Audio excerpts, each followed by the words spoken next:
Blizzard hints at a new Warcraft movie. A study seems to settle the debate on frames per second, and the Waffle House request baffling the director of Tekken 8. I'm Ash Dixon, and this is Jinx News. On this show, we're always talking about new releases and announcements, but it turns out most of you people don't care about that stuff. Well, maybe we say we do, and we like to think we do, but ultimately we end up going back to the same old games. And I say that with confidence, as it turns out around 60% of our time playing games goes to titles that are 6 years old or older. And while the PC and console markets are growing, we're still gravitating towards the classics. The report comes from Newzoo, and looking at the top 10 games on each platform, it's just filled with the oldies like Grand Theft Auto 5, Minecraft, Rocket League, Roblox, and Fortnite. Obviously, though, it feels weird calling Fortnite old, though it is approaching its 7th birthday somehow. There are some technically newer games on the list like Call of Duty and Counter-Strike 2, but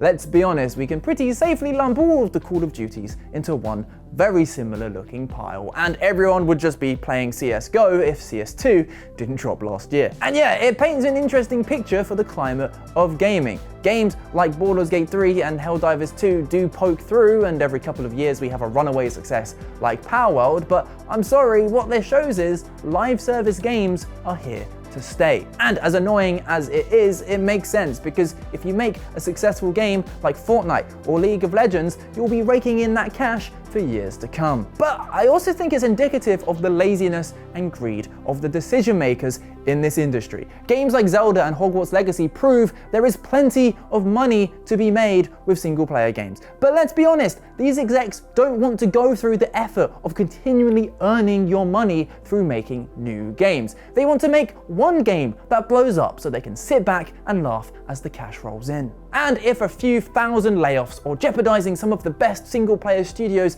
is the price to pay, then so be it. It's not their heads on the chopping block. And look, I'm not saying live service games are bad. Helldivers 2 is deservedly thriving right now, so go spend your time and money on the games you find fun. But games like Baldur's Gate 3 need to succeed, and games like Suicide Squad need to fail. That's the only way these people might learn a thing or two. So basically, keep up the good work. And now I want to hear from you lot. What old game do you keep coming back to? Perhaps you have an MMO character older than a quarter of the world population. Let us know down in the comments.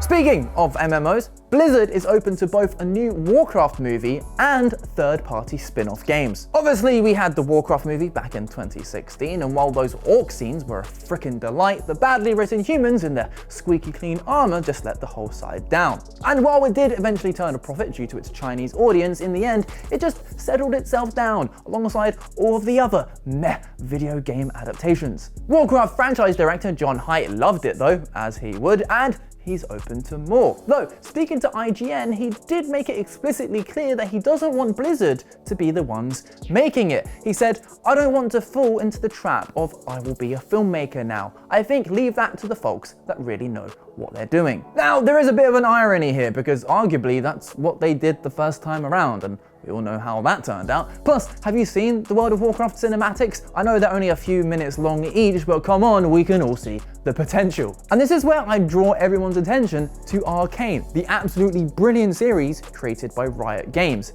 They did everything in-house. In fact, the showrunners were 2 Riot employees who had 0 experience in TV. Now, obviously, this is risky as hell, but it meant that the creatives could sit down and just make something brilliant without the meddling of studio heads or executive producers, who, as we've just seen with Netflix's Avatar: The Last Airbender, just can't help but make stupid decisions again and again. I know that's a different type of adaptation, but the point still stands. Either way, the Warcraft universe is ripe for a new sick movie or TV show. And we've just seen WoW experiment with Plunderstorm, a limited time battle royale event, so what do you think? Do you want to see more genres explored within the universe of Warcraft?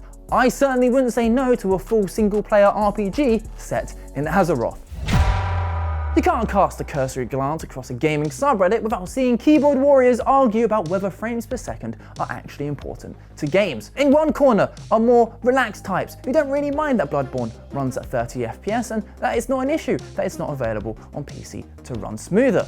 In the other corner are your CS2 players who won't even talk to anyone who doesn't own a 360Hz monitor and blames every death on a 1 in 1,000 frame dip. Well, it seems these arguments might be completely pointless. Research out of Trinity College Dublin has been looking into how different people react to stimulus at different frames per second. By flashing a light at people's eyes at various different frame rates, they've discovered that not everyone can actually see things in higher FPS. For example, some people said a light flashing at 35 times a second was actually just on constantly.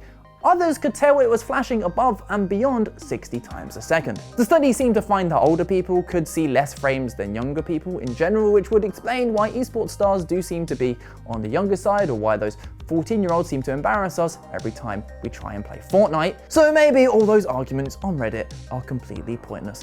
Who knew? Some people want higher frames, others don't need it. Both are valid. Although I already know this study is going to be referenced a hell of a lot when a developer tries to gaslight us into thinking higher frame rates don't really matter. For some of us, they clearly do. So I'm interested where you stand on this. Do you even notice the difference between 30, 60, or even 120 FPS? Let me know down below.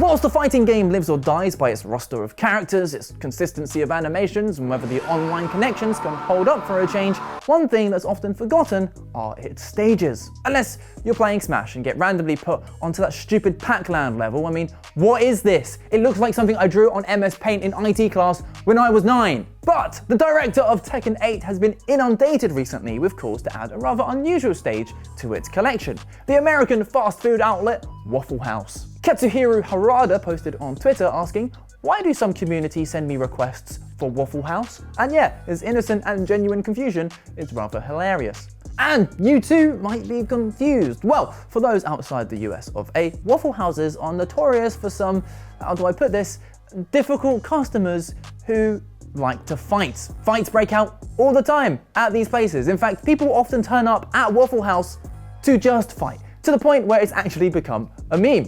And look, a Waffle House stage in Tekken 8 probably won't happen, despite Harada being an absolute legend and being up for it. He said, "The restaurant has both the trademark and the right, so if the restaurant chain's headquarters refuses to accept my proposal, it will not happen."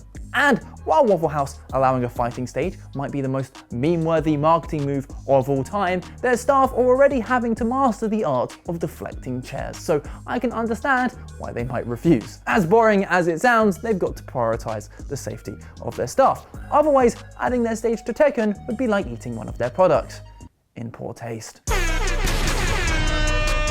And we've reached the time that I say, hey, check out our Patreon. It's called Jinx News and it has loads of content. Or you can just like and subscribe. Otherwise, if you don't, you can meet me at Waffle House.